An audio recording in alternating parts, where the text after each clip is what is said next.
الحمد لله رب العالمين، والصلاة والسلام على أشرف الأنبياء والمرسلين نبينا محمد وعلى آله وصحبه أجمعین۔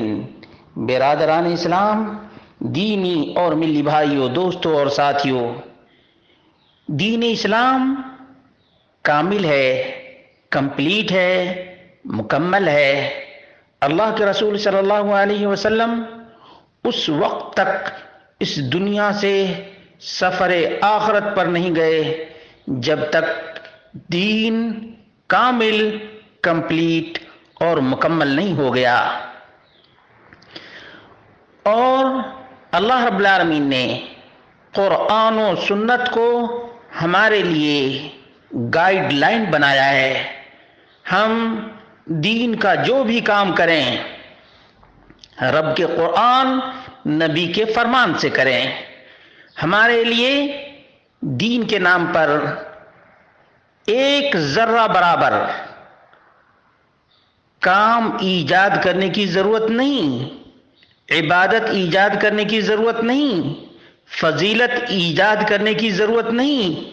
لیکن کیا کیا جائے کہ کچھ لوگ رجب کی فضیلت، تو کچھ لوگ کھچڑے کی فضیلت، تو کچھ لوگ روزے کی فضیلت، نہ جانے کیا کیا اپنی طرف سے ایجاد کرتے رہتے ہیں۔ میرے سامنے ایک ویڈیو ہے جس میں کہا جا رہا ہے کہ ماہ رجب استغفار کا مہینہ ہے، مومنوں صبح و شام، رات اور دن استغفار کیا کرو، رجب کا انتظار نہ کیا کرو۔ یہ جھوٹ ہے۔ ماہ استغفار رجب کو کس نے کہا؟ کیا دلیل ہے؟ کوئی دلیل نہیں۔ نمبر 2، اس نے کہا ہے کہ یہ رحمت کا مہینہ ہے، رحمت بسائی جاتی ہے۔ اللہ تبارک و تعالیٰ کی رحمت رات اور دن بندوں پر نچھاور ہوتی رہتی ہے۔ رحمتوں کی بارش رب کائنات برساتا ہے۔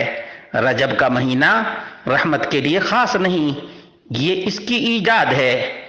نمبر 3، اس نے کہا ہے کہ علی علیہ السلام نے فرمایا کہ کمزور پر رحم کرو، تمہارے اوپر رحم کیا جائے گا، تمہارے اوپر رحمت نازل ہوگی۔ قرآن کریم میں اللہ رب العالمین نے مہربانی کرنے کا حکم دیا ہے۔ نبی مکرم صلی اللہ علیہ وسلم نے مہربانی کرنے، شفقت کرنے کا حکم دیا ہے۔ یہ شیعیت زدہ آدمی ہے جو اپنی طرف سے یہ کریٹ کیا ہے۔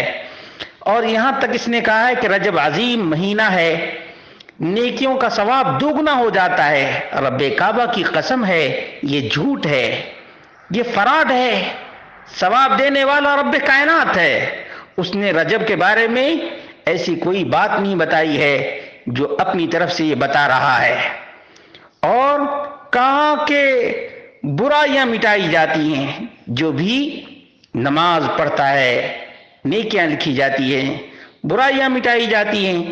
اسی طرح سے نمبر 5، اس نے کہا ہے کہ جمعہ کے دن، رجب کے مہینے میں جمعہ کے دن 100 مرتبہ سورہ اخلاص جو پڑھے گا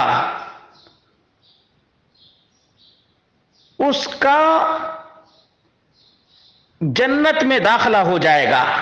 لا حول ولا قوت الا باللہ، کہاں سے لے کر کے آئے کہ 100 مرتبہ سورہ اخلاص اس مہینے میں پڑھنا چاہیے؟ یہ جھوٹ ہے، فراڈ ہے۔ اور اس نے 7ویں بات یہ بیان کی کہ رجب کے اول میں، رجب کے بیچ میں اور رجب کے آخر میں جو غسل کرے گا وہ ایسے پاک اور صاف ہو جائے گا جیسے شکم مادر سے آج ہی پیدا ہوا ہے۔ لا حول ولا قوت الا باللہ، کہاں سے لائے؟ کس نے بتایا؟ کوئی دلیل ہے؟ کوئی پروف ہے؟ کوئی ثبوت ہے؟ کوئی ثبوت نہیں۔ اس نے یہ کہا کہ ماہ رجب میں جو 1000 دفعہ لا الہ الا اللہ پڑھے گا 1000 نیکیاں ملیں گی اور جنت میں اس کا داخلہ ہو جائے گا، اور اس کے لیے نور ہوگا جو 900 سال تک کے عبادت کا اجر و ثواب لکھا جائے گا۔ لا حول ولا قوت الا باللہ۔ مومنوں سوچو تو ذرا سا، کہ یہ کہاں کہاں سے اپنی طرف سے بناتے ہیں. کس نے دین کے نام پر جھوٹ بولنے کی اجازت دی ہے؟ جھوٹ تو جھوٹ ہے. اسی طرح سے اس نے کہا کہ رجب جنت کے نہر کا نام ہے جس کا پانی دودھ سے زیادہ سفید ہے اور شہد سے زیادہ شیریں ہے. رب کعبہ کی قسم ہے یہ تمہاری بنائی ہوئی باتیں ہیں. ان باتوں کا نہ رب کے قرآن سے کوئی ثبوت ہے اور نہ نبی مکرم صلی اللہ علیہ وسلم کے فرمان سے کوئی ثبوت ہے. اس لیے تمہاری یہ تمام تر فضیلتیں جھوٹی ہیں. تم لوگوں کو گمراہ کرنے والے ہو اور فرائض سے دور کر کے بدعات میں غرق کرنے کے تماشائی ہو. اللہ رب العالمین سے دعا کرتے ہیں اللہ رب العالمین ان بدعات کے ٹھیکیداروں کو سمجھ عطا فرمائے، ورنہ اہل بدعت کا جو انجام ہے رسول مکرم صلی اللہ علیہ وسلم نے فرمایا کل محدثۃ بدعہ وکل بدعۃ ضلالہ وکل ضلالۃ فی النار. جہنم کی آگ ہے اس بدعتی کے لیے جو دین مصطفیٰ کے کامل ہونے کے بعد اضافہ کرتا ہے، لوگوں کو دھوکہ دیتا ہے، گمراہ کرتا ہے، اپنی طرف سے فضیلتیں بیان کرتا ہے.